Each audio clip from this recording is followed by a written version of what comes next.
listeners. Welcome to Plano's Political Pitbull Podcast. I am Esther. And I'm Ruth. And on today's program, we are going to talk about Senate Bill 2, that is Texas Senate Bill 2, also known as school choice. And we're also going to do Plano's final vote on the May 3rd bond election proposal and comments of public interest at the City Council meeting. So let's first dive into SB 2. So SB 2 was passed by the Texas State Senate. If passed by the Texas House as is, and that will never happen, they're always going to change something. The bill will give $10,000 per student for parents who apply for it to spend on the school of their choice for their children. As long as the school is an accredited school, and that's got stuff that the school needs to do to be accredited by the state, and is in the state of Texas. They cannot pick an online school. This I already have a problem with because while, my kids, it was a mixed bag. One liked the online school model when we went to COVID and had to go, basically everybody was online. And my other child hated it. It was not for her, all right? So I do not have a problem with online school if it works for the child. And I don't understand why that is not in the bill. Because they're all for school choice except for the except for the types of schools that they don't approve of. The only thing I can think of is that maybe it's because some of them are not in the state of Texas, and that's another problem with this bill. If you're a student with blindness or deafness, there aren't or a severe disability, let's say. There aren't a whole lot to choose from, and some of those programs may be out of state. And that's just where you have to send your kid. So, and you can't up and move.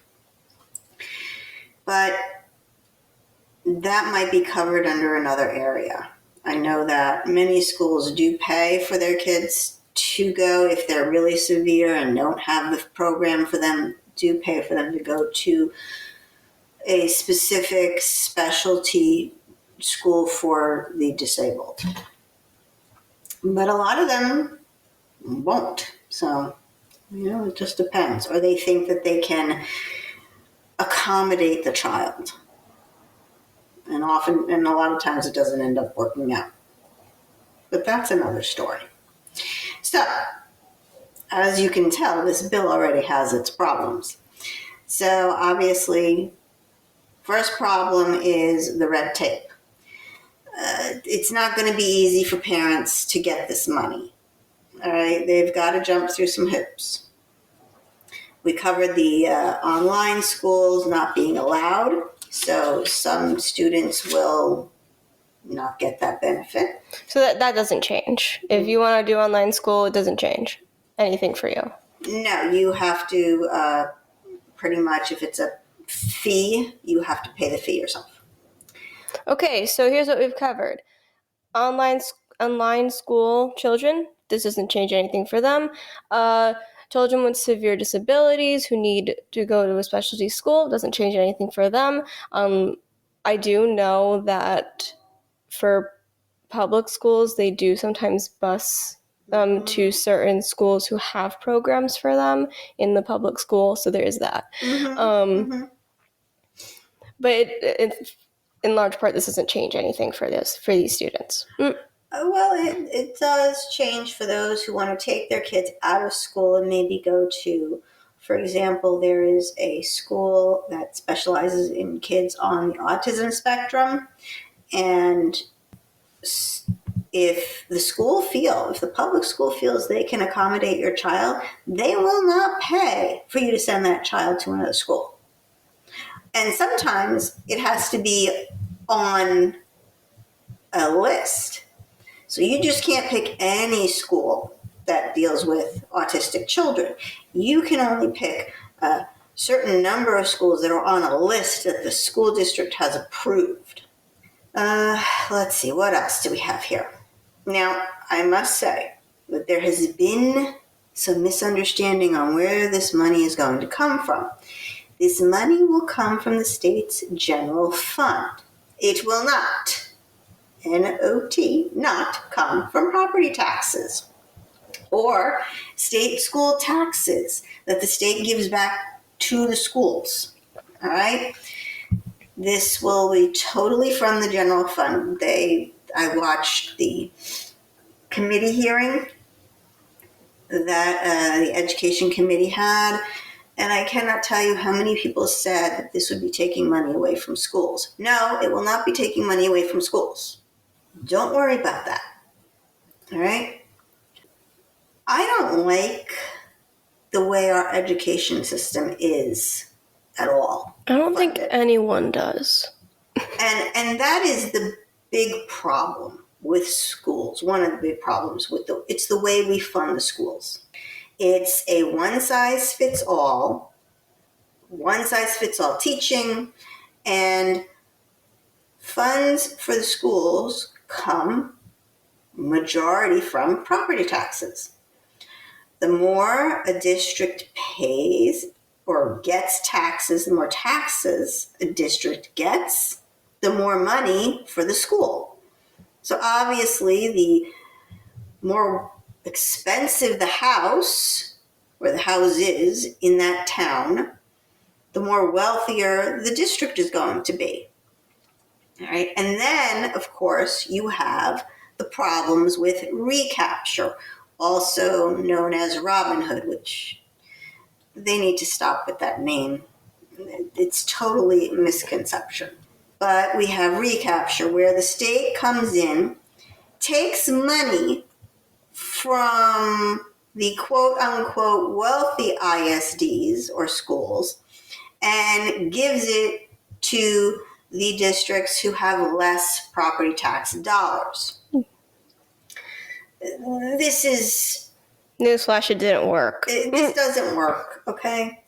So the state also sends money to districts depending on the number of students in the district. Now that does make some sense, enrolled in the school. It makes sense. You have kids. If one school districts have 100,000 children in their school district, and another school district only has 1,000, who's going to need more money? Clearly the one who's got the more kids. Also, where a child goes to school solely depends on where they live. Kid in South Dallas has to go to a South Dallas school. Kid in West Plano goes to a West Plano school. The whole system is flawed from top to bottom. It's not focused on the individual, but rather on the whole. And we all learn differently at different times of the day. And we need to stop, just stop the one-size-fits-all philosophy of teaching. It's a flawed philosophy created by... bureaucrats. No, it was created by one guy who also created the library system. Dewey. Oh. Personally, my feeling is I would rather see the states try funding schools like Sweden. Yes, Sweden. Bernie Sanders' favorite country. They do something right. A lot of things right. Bernie Sanders doesn't know what he's talking about when he's talking about Sweden. He thinks that Sweden is a socialist country. It's not. If it is his favorite country, oh, Bernie, guess what, Bernie? In 1992, Sweden went to a total voucher program. They give money to the parents, and the parents can send their kids to any school they want that they think is best for their child. If they want to send them to the neighborhood public school, they can send them to the neighborhood public school. If they want to send them to a private school, they can send them to a private school.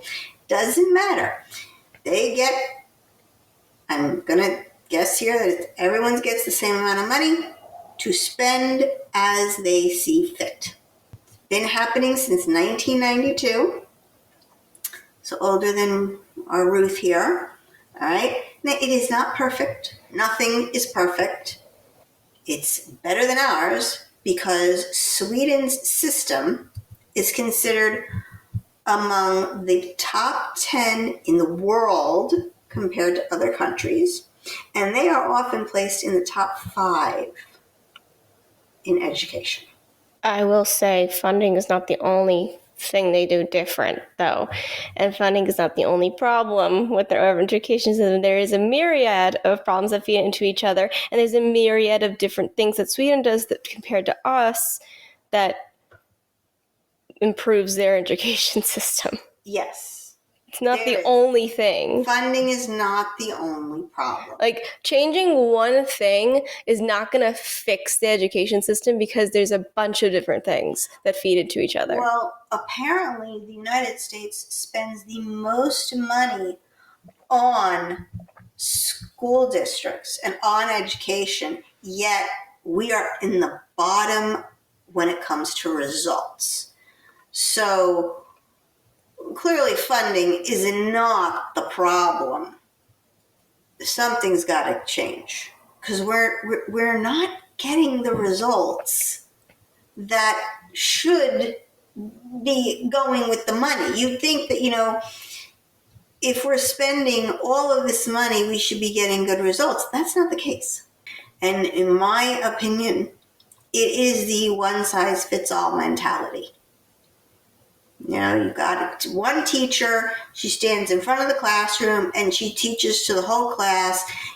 One student, it might be too slow for them. Another student, the teacher might be going too fast.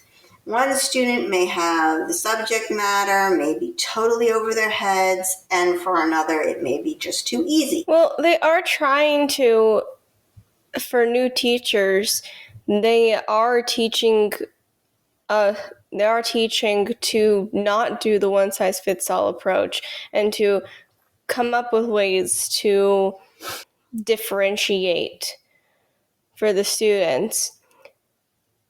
The problem is the system doesn't easily allow for that, so you really got to get creative. So it's not that easy. So not every teacher succeeds in that. And then you have class size. Then you have class size. Then you have kids with special needs who maybe demand more attention than you're able to give. I mean, there's just so many problems. Right. But if we let the amount that you have to teach versus the time in which you have to teach it, which they're trying to fix by increasing the number of hours in the day, which actually might hurt the students than help in the long run. I would like to know specifically what these schools in Sweden do, that they are having better results than we are.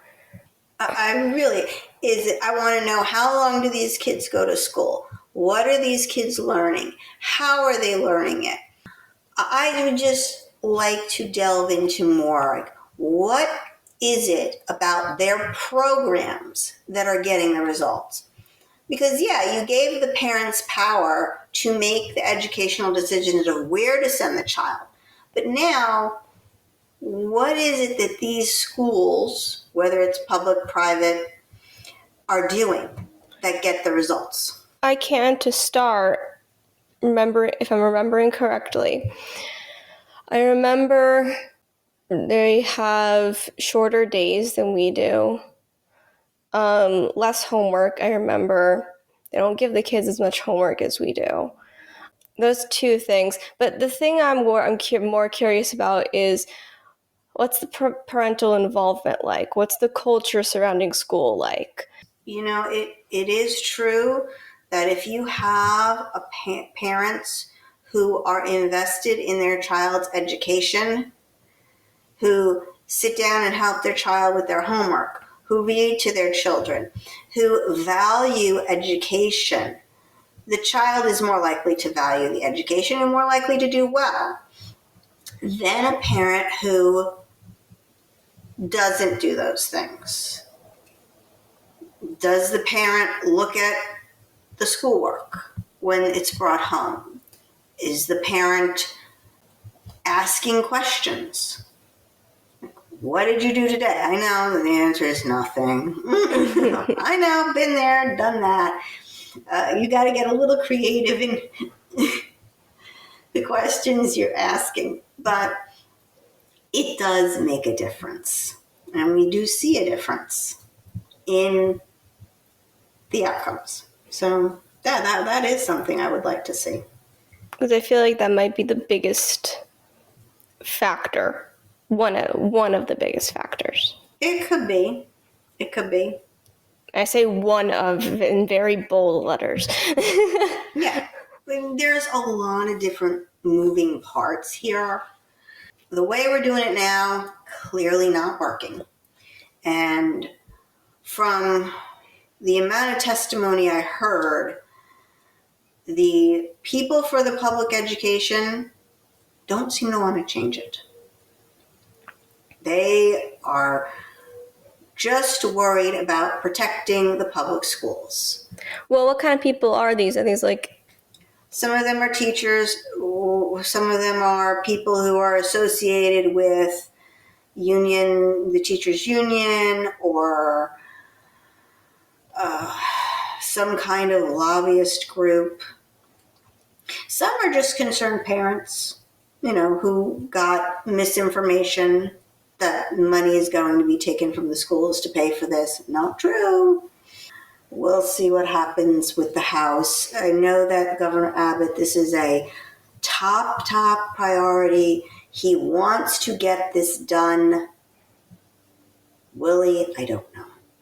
I do feel like my one problem with the bill is I do feel like it's not going to change that much. I mean, it will change some things for some people. It will change things for some people, but I feel like in the grand scheme of things, for a lot of people, it's not going to change much. I know that a big problem was who could apply. So they did a percentage over the poverty line. So the poverty line is, according to the federal government, which I don't know why you would use the federal government statistic. I think you should use the poverty line for Texas. But fine, they did the federal, is $32,000.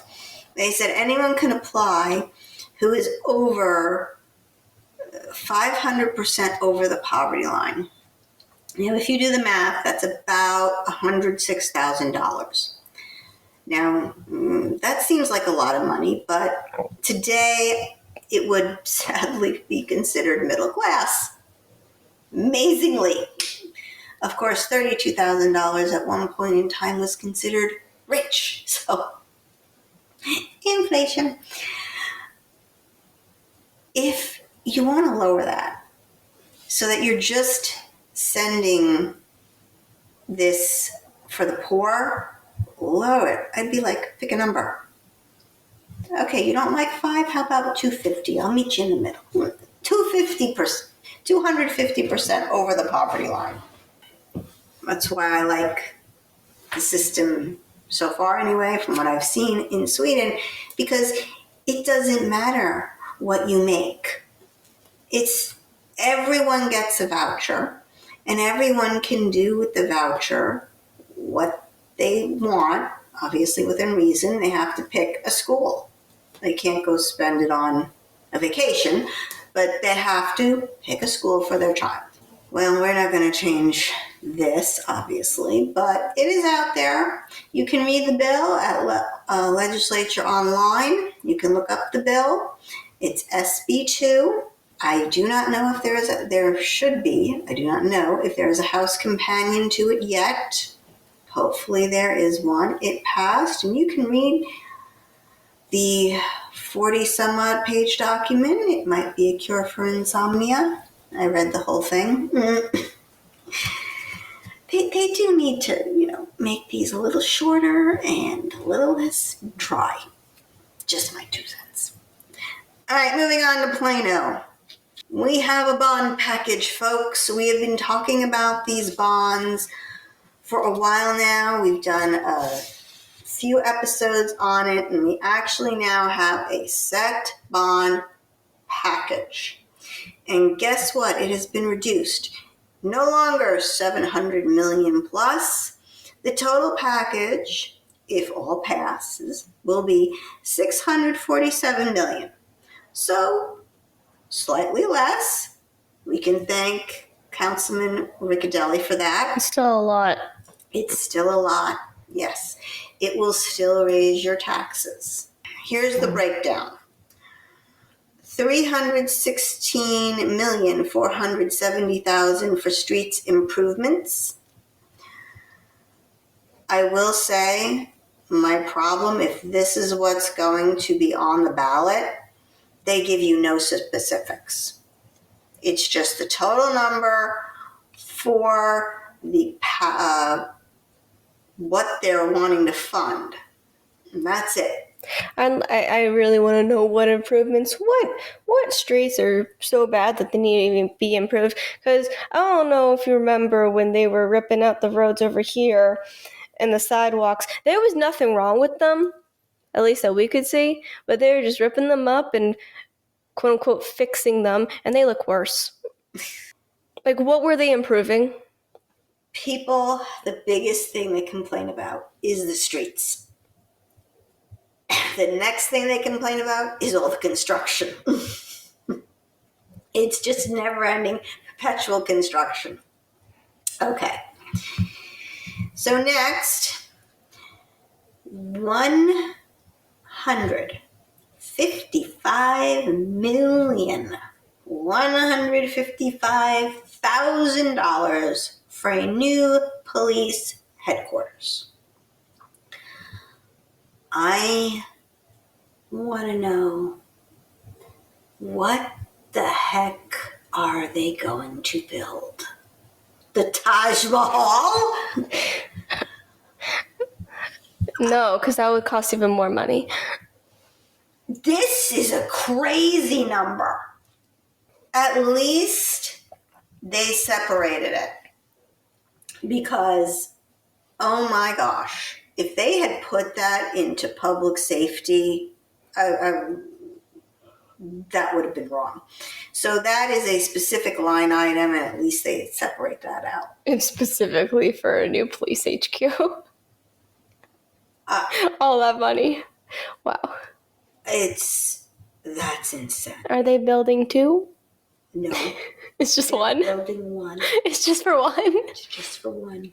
Oh my gosh. Wow, building a building has gotten very, very expensive. Well, interestingly, the next proposal, item C, is $51 million. That's not like that, nice round numbers. For a police training center, for the new police training center. We still have the old training center. It's not that old. And they want a new one. Why is the police headquarters so much more money than the police training center? I have no idea. It might be the size. It could be because they gotta buy the land. I have no earthly idea. It could be the equipment they need. I don't know what they're factoring in there. That is a beast. And I don't quite understand why they cannot build onto the existing police headquarters. No, we need a brand new one. Just like we need to plan a brand new police training center when we already have one. Okay. Maybe they need more space. Well, if they need more space, you can make it bigger. Would think you could make it bigger. I don't know. Moving on. Item D, $37,485,000 for public safety facilities. This includes a new firehouse and a redo for a firehouse. $45,135,000 for the Fleet Operations Center. That's going to be the new one because the current one apparently, the ladders for the fire engines don't fit. Item F. This is a cheap one. $1,870,000 for the improvements to Schimmelfeld Library. And G. $40,795,000 for Parks and Rec facilities. And they could not, just checking, they could not find a way to fit any of these items into the budget. They need to borrow money for this, for all of these. According to them, now, remember, we've been talking about this for a while now. They went painstakingly through each and every item. Why they don't list the items here, I don't know. But they did remove things. They removed a new park, which I don't know why we would need a new park. They removed a street right-of-way or street improvement for downtown because downtown has a TIF, so they're going to get the money from there. Okay. They removed 3 libraries because, thank you, Anthony Riccadelli. I'm going to miss Anthony when he leaves us. I know. Said, these really should be on a rotation. And we're doing the one we're doing because that's the one that needs the most repairs. Or it's the oldest, shall we say. I would prefer, and this is just me, but, the council got a list of each and every project. I would rather vote on each and every project separately. Parks and Rec, okay? Within that $40 million, that's not one thing.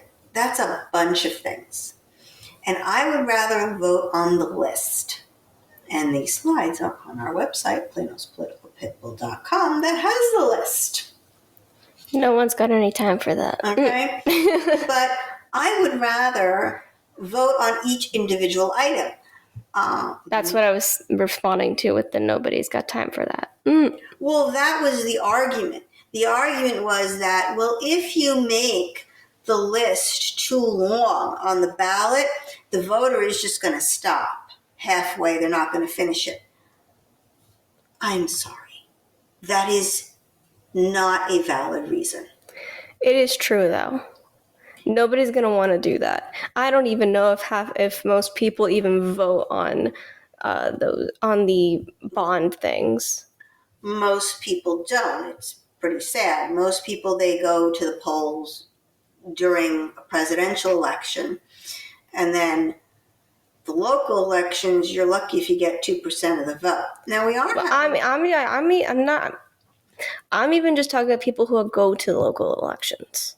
Like, I don't even know if half of them, they'll vote for the candidates, and then they'll stop and they don't bother with the bonds. I don't know, but it's not a reason to enforce laziness, okay? If the voter is being lazy, I don't think we should enable that. I may want, if there's a park in here that needs repairs, maybe I want, let's say there's 3 parks in here, maybe I only want to do one park and I don't want to do the other one because I know the other ones are perfectly fine. I would actually want to list every single street. Oh my gosh.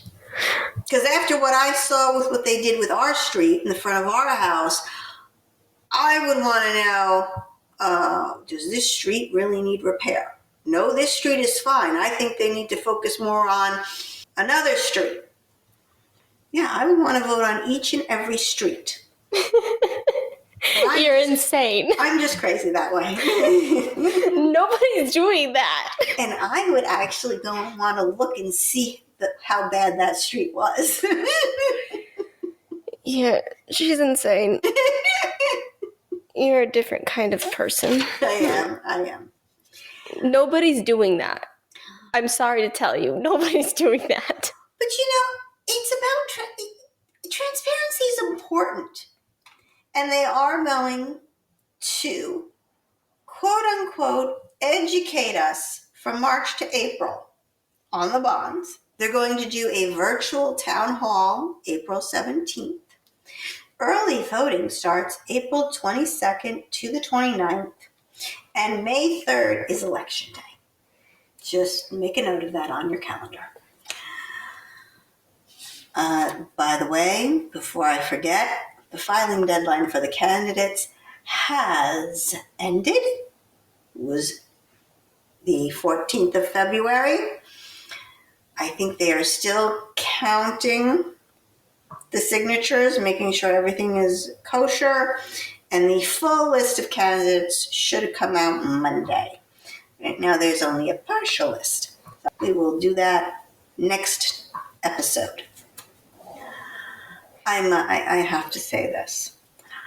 So, Councilman 2, she, of course, had to put a spin on this because this will raise your taxes, folks. Okay?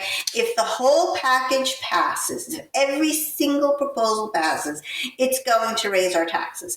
And again, Councilman Riccadelli, he wants us to know the cost to us, the citizen, for these bond proposals. Do you mean like how much it's going to raise? How much it's going to raise our taxes over the life of the bond. Okay? Bonds, they're 20-year bonds, and he wants the voter to know how much this is going to raise our taxes over the life of the entire bond. I could not agree with him more. But of course, Maria too. Yeah, we know, you love her. Has to put a spin on it. And she says, this is an investment into Plano.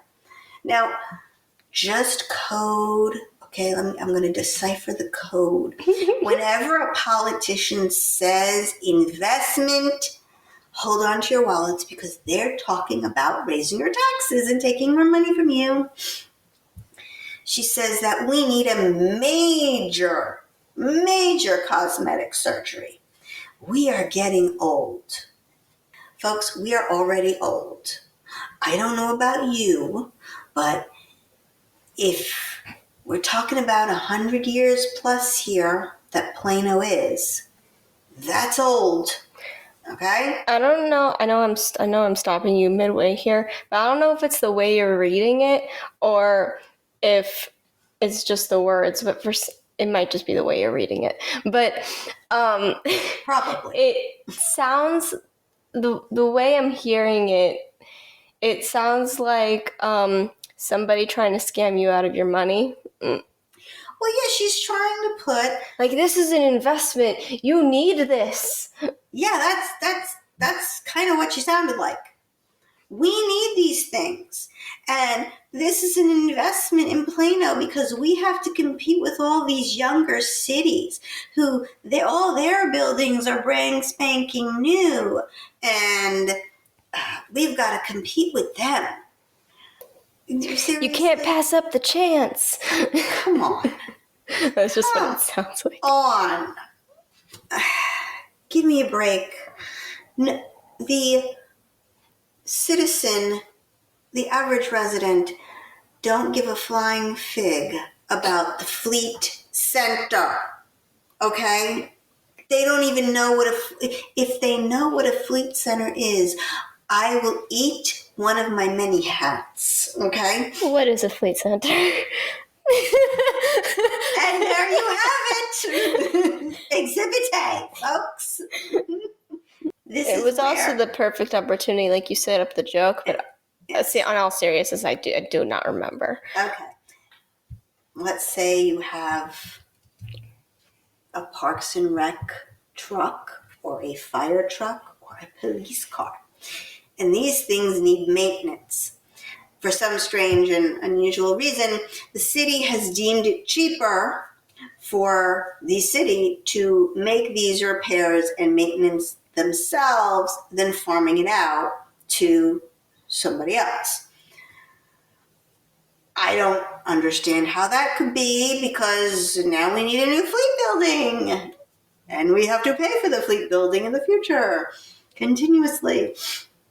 These vehicles go there to the fleet center. Some of them are housed there and they get worked on there. That's what a fleet center is. But like I said, don't think many people even give two thoughts about it. I have the slides of what the actual bond proposals will be on the ballot, the wording. Like I said, there's not much information there. I would go and look at our previous slides to get more details. Last, but certainly not least, comments of public interest. We have talked about comments of public interest before because the mayor and the council, well, they are chilling the right of people to petition a government for a redress of grievances. That is the fifth right in the First Amendment. Wait, chilling? Chilling. So you're not necessarily making a law banning the right, but what you're doing gives that effect. It's what's called chilling or stopping the right. Oh. So they are still doing comments of public interest via Zoom. And this was quite funny. So you had a resident come to speak on one of the bonds. Had to do with, he spoke on streets.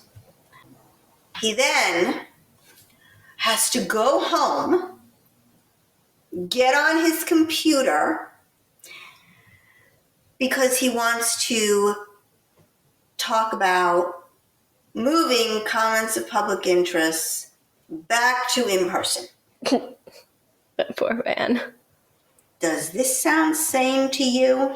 He's in the freaking building and he's got to go home because he wants to say something under comments of public interest. All I have to say is I hope he didn't live far.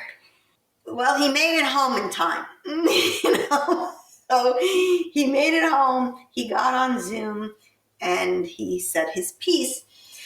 And he also not only wanted to bring it back to live in the council chamber, he also wants to bring it back to the beginning of the meeting where it was.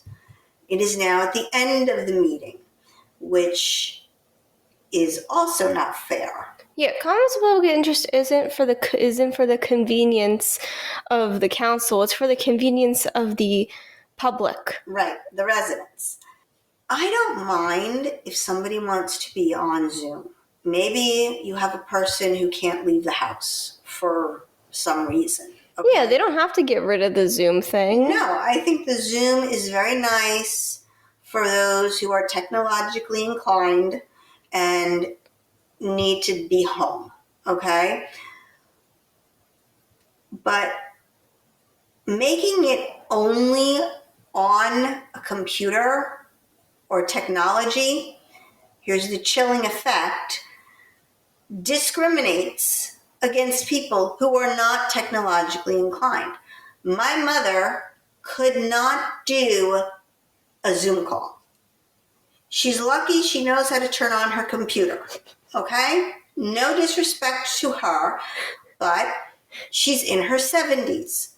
Computers is not her thing. It's not many older people's thing. Some older people, they get it, they can do it. Great, good for them. But you've got folks who just can't do it. There are people, I guarantee you, who may not own a computer. So the mayor And then you council is preventing those people from speaking. Well, and then you have situations where internet's bad that day, or there's a power outage, or there's lag. And then, I mean, you already have a set amount of time that you can speak, so that just decreases your amount of time already because you're having technological issues. There was a woman who could not speak because they could hear her, but they couldn't see her. Technical difficulties. Exactly. So she was like, I cannot get the video to turn on, the camera. I don't know why. Well, did they need to see her? Yeah, so state law, I don't know why this is, but state law requires that they see you. Okay, they have to see you and they have to hear you. Well, hearing you, obviously, because otherwise we can't understand what you're saying. But if we can hear you but can't see you, at least we can hear you. It won't work very well if the person is deaf and signing, but then they would need an interpreter. Yeah. Because we don't have interpreters, which could be a infringement on the Americans with Disabilities Act, but that's another story. Well, that would also be an issue if they could come in person as well. Yes, it would. However, the reason why they moved this, okay, there was two reasons. First, you had the issue with the Palestinian sympathizers. There was an issue there. Then you have Alex Stein and his, for lack of a better word, shenanigans that he does. But these are a few instances in a sea of others. Like, you can't... Yeah, you're punishing...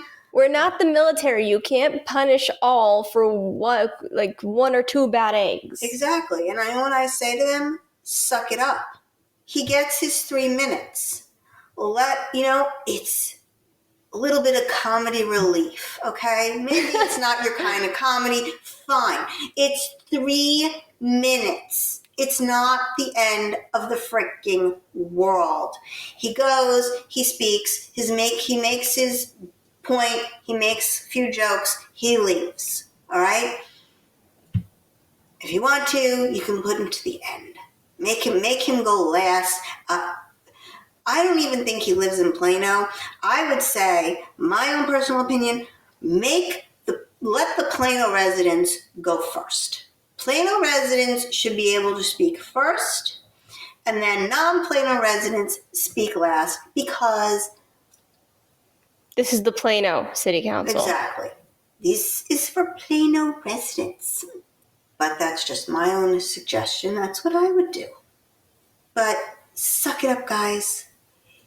You're not there to like what everyone else is saying. You're not there to enjoy what you're doing and have a good time.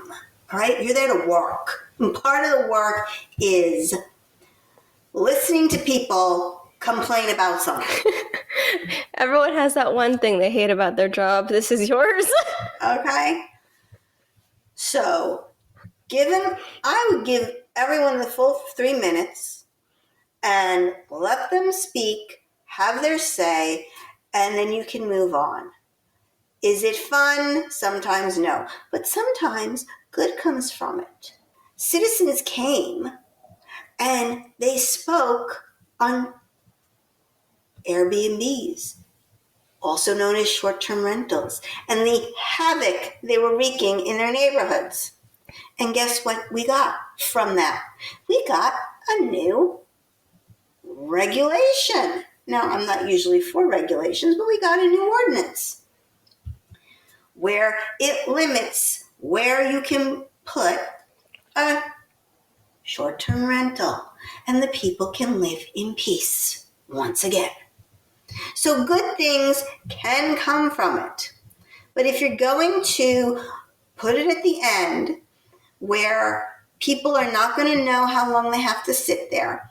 If you're going to make it so that you have to be technologically inclined, you are chilling the right to address your government. And that'd be city council in this case. So move it back to the beginning and try to change your perspective a little bit on Alex Stein. Okay? He's trying to get his point across in a ridiculous and he thinks funny way. Sometimes it doesn't work, but he has his right to speak. You're not going to change that. Let us move on to our lovely VID. A very important dog. Spot is a pit bull, and he is such a good boy. He is very obedient and so smart. Spot knows the commands for sit, stay, and down. He rides well in the car and loves to look out the window on the drive. Spot went on a group dog walk and got along with all of the other dogs. He is very friendly and likes head rubs. Spot showed no prey drive along the walk when encountering squirrels and birds. He was interested in all the passing by bikers and walkers. Spot is about 4 years of age and likes belly rubs. So if you are interested in seeing Spot the Pit Bull, please go to planospoliticalpitbull.com and click on Pit Bulls Up for Adoption. Please remember to like, share, and subscribe. It helps us defeat the algorithms. This is Esther. And this is Ruth. For Plano's Political Pitbull, signing off.